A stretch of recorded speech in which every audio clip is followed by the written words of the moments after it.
በሰሜን ኢትዮጵያ ከምትገኝ ትንሽ ከተማ ተነስታ በብሔራዊ ቴሌቪዥን ከሚታወቁ ፊቶች መካከል አንዷ ለመሆን ችላለች። ተወዳጇ የቴሌቪዥን ሆስት ታዋቂዋን ኢትዮጵያዊትና የማህበራዊ ሚዲያ ተጽዕኖ ፈጣሪ ናት። በተወዳጁ የቃና ቲቪ ሾው #ታይም በተሰኘው ዝግጅቷ ትታወቃለች። አሳታፊ ስራዋና ዘርፈ ብዙ ተሰጥኦዋ በኢትዮጵያውያን መዝናኛዎች ዘንድ ተወዳጅ እንድትሆንም አድርጓታል። ሰላም የሚዲያችን ቤተሰቦች፣ በዛሬው ዝግጅታችን የአንዲት ተወዳጅ ጋዜጠኛ ታሪክን ልናካፍላችሁ ወደድን። እስከ ዝግጅታችን ፍጻሜ ድረስ ላይክ እና ሼር በማድረግ አብሮነታችሁ አይለየንም። የተወለደችው በሰሜን ትግራይ ክልል አዲግራት ከተማ ነው። ተወዳጇ ጋዜጠኛ ዳናይት መክብብ የልጅነት ጊዜዋን ያሳለፈችው በዋና ከተማዋ አዲስ አበባ ሲሆን ከጊዜ በኋላ በሙያዋ ላይ ተጽዕኖ ለሚኖረው ደማቅ የባህልና የመገናኛ ብዙሃን ገጽታ ተገለጠች። የአካዳሚክ ጉዞዋ በባህር ዳር ዩኒቨርሲቲ በጨርቃጨርቅ ዲዛይን ኮርሶች ጀመረች። በኋላም በመገናኛ ብዙሃንና በመዝናኛ ጥረቷ ጠቃሚ የሆኑ ክህሎቶችን በማዳበር በዩኒቲ ዩኒቨርሲቲ በማርኬቲንግ ማኔጅመንት ተመርቃለች። ዳናይት ዓለም አቀፍ ፊልሞችን ወደ አማርኛ በመቀየር የሚታወቀው በቃና ቴሌቪዥን የ#ታይም አዘጋጅና አቅራቢ በመሆን ሰፊ ዕውቅናን አግኝታለች። ዳናይት መክብብ በቃና ቲቪ የ#ታይም የዝግጅት አቅራቢነት ቆይታዋ በኢትዮጵያ ቴሌቪዥን ታሪክ ውስጥ ትልቅ ምዕራፍ ሆኖ በመቆየቱ በይዘት ፈጠራ፣ የተመልካቾች ተሳትፎና የባህል ውክልናን ከማምጣት ረገድ ተጽዕኖ ማሳደር ችላለች። እርሷ ተሰጥኦና ዘርፈ ብዙ አቀራረቧ የዝግጅቶቹን ደረጃ ከፍ በማድረግ ባለፈ የዝግጅቱን ተወዳጅነትና ተደራሽነትንም ማስፋት የቻለ ነው። #ታይም የተሰኘው ዝግጅቷ በሴቶች ባህልና ማህበራዊ ጉዳዮች ላይ የሚያተኩር ታዋቂ የቴሌቪዥን ፕሮግራም ነው። በዝግጅቱም የተለያዩ ቦታዎች በመሄድ የማስጎብኘት እንዲሁም ከተለያዩ ሰዎች ጋርም ቃለ መጠይቅ በማድረግ ትታወቃለች። እንደ አውሮፓውያን አቆጣጠር በ2018 ዳናይት አዲስ አበባን በጎበኙበት ወቅት አሜሪካዊው ዘፋኝና ስራ ፈጣሪ ኤኮንን ቃለ መጠይቅ አድርጋለች። ይህ ቃለ ምልልስ ዓለም አቀፍ ኮከቦችን ከኢትዮጵያውያን ተመልካቾች ጋር የሚያቀራርብ አንዱ አካል ነበር። ከሀገር ውስጥም እንደዚሁ ዳናይት በፕሮግራሟ ታዋቂ ኢትዮጵያውያን አርቲስቶችን አቅርባለች። ለምሳሌ ሚኪያስ መንግስቱ እና ሊያ ግርማ ጋር በሙዚቃ ጉዟቸው ያፈሩትን በማስታወስ ቆይታ ማድረግ ትታወቃለች።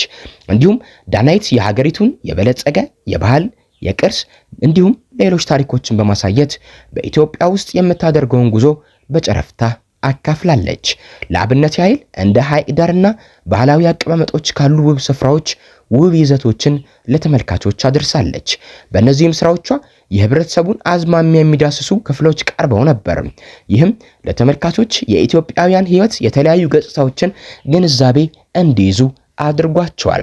ቀዳሚ ትኩረቱ በመዝናኛ ላይ ቢሆንም እነዚህ ክፍሎች የኢትዮጵያን የባህል ገጽታ ሰፋ ያለ ግንዛቤ እንዲጨብጡ የራሳቸውን ሚና ተወጥተዋል። ለምሳሌ ዳናይት መክብብ በተለያዩ የሰሜን ኢትዮጵያ ክልሎች የሀገሪቱ የበለጸገ የባህል ቅርስና የተፈጥሮ ውበቷን አሳይታለች። ከነዚህም መካከል ጎንደር፣ ላሊበላ፣ ትግራይ፣ አፋርና ሐረር ከሰራችባቸው ጥቂት ቦታዎች መካከል ይጠቀሳሉ። በዝግጅቱም ላይ ቅርስን፣ ታሪክንና ባህልን ከማስተዋወቅ ረገድ ትልቅ አስተዋጽኦ ነበራት። እንዲሁም ዳናይት እንደ አሸንዳ ባሉ ባህላዊ ዝግጅቶች ላይ ተሳትፏን ስታሳይ የኢትዮጵያውያን ወጎች በስራዎቿ ስታንጸባርቅ ቆይታለች። በአንድ አጋጣሚ የአሸንዳ ወጎችን የሚቃኝ ቪዲዮ አጋርታለች። በዚህ ጉልህ የባህል በዓል ላይ ያላትን ተሳትፎ አጉልቷል። ሌላው ደግሞ የማህበረሰብ ዝግጅቶች የአውራምባ ማህበረሰብን 50ኛ ዓመት የምስረታ በዓልን በለንደን ካፌ ተገኝታለች። ውይይቶችን በህብረተሰቡ የታታሪነት እሴት፣ የጾታ እኩልነትና የባህል አካታችነት ላይ ያተኮሩ ናቸው። በዝግጅቱ ላይም የሴቶችና ማህበራዊ ጉዳይ ሚኒስቴር ዶክተር ኤርጎጌ ተስፋይና የአማራ ክልል ምክትል ርዕሰ መስተዳድር ዶክተር ጌታቸው ጀንበር ካሉ ታዋቂ ግለሰቦች ንግግሮች ቀርበዋል። በፋሽንና በባህል ውክልና ደረጃ ዳናይት በተደጋጋሚ የኢትዮጵያን ባህላዊ አልባሳት የባህል ኩራትና ቅርሶች በማድረግ ስታስተዋውቅ ትስተዋላለች። ዳናይት ከቴሌቪዥን ስራዋ ባሻገር እንደ ኢንስታግራም እና ቲክቶክ ባሉ የማህበራዊ ሚዲያ መድረኮች ላይ ጠንካራ ተሳትፏን ጠብቃ ቆይታለች።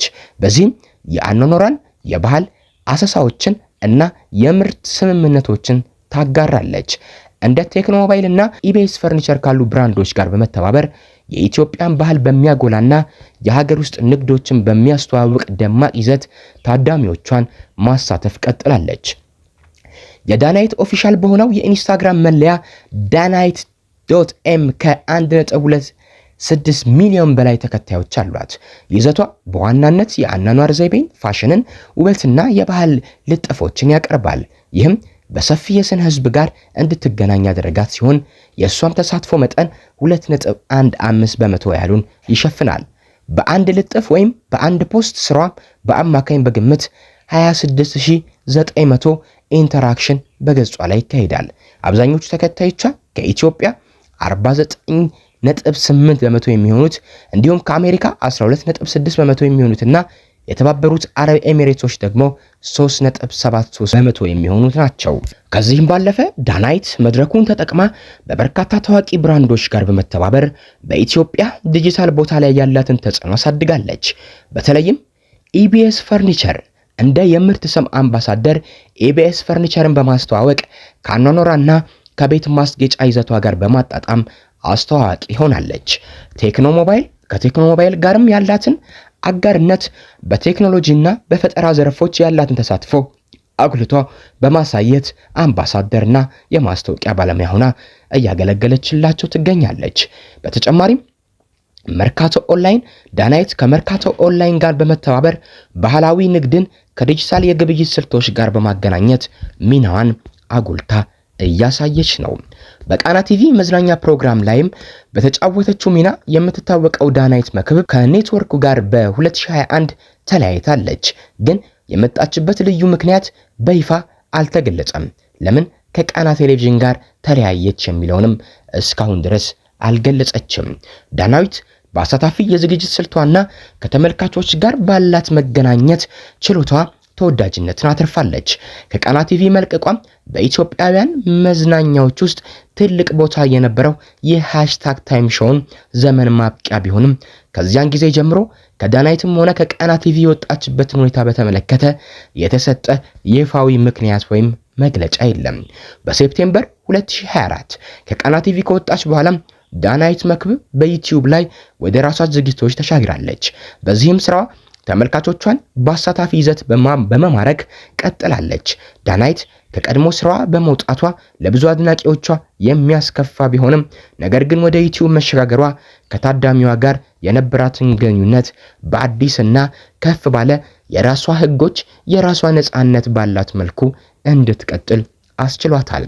በተመሳሳይ መልኩ አዳዲስ የዩቲዩብ ስራዎቿንም ላይ የሚያተኩረው በመታየት ላይ ባሉ ርዕሰ ጉዳዮች በቫይራል ይዘትና በኢትዮጵያውያን መዝናኛ ዝግጅቶች ላይ ነው። የሷ ቪዲዮዎች ብዙውን ጊዜ ቀልዶችና ዘና ያለ አቀራረብ ዘይቤን ያካትታሉ። ዳናይት ጉዞን፣ ውበትንና አዳዲስ ነገሮችን ጨምሮ ለአድናቂዎቿ የዕለት ከዕለት የህይወት እንቅስቃሴዎቿና የግል ልምዶቿን በማካፈል እየሰራችም ትገኛለች። የባህል ይዘት የኢትዮጵያውያን ወጎች፣ በዓላት፣ ሙዚቃና ፋሽን ታሳያለች። የኢትዮጵያውያን ቅርስ በዘመናዊና አሳታፊ በሆነ መልኩ ለተመልካቾች እንካችሁም ትላለች።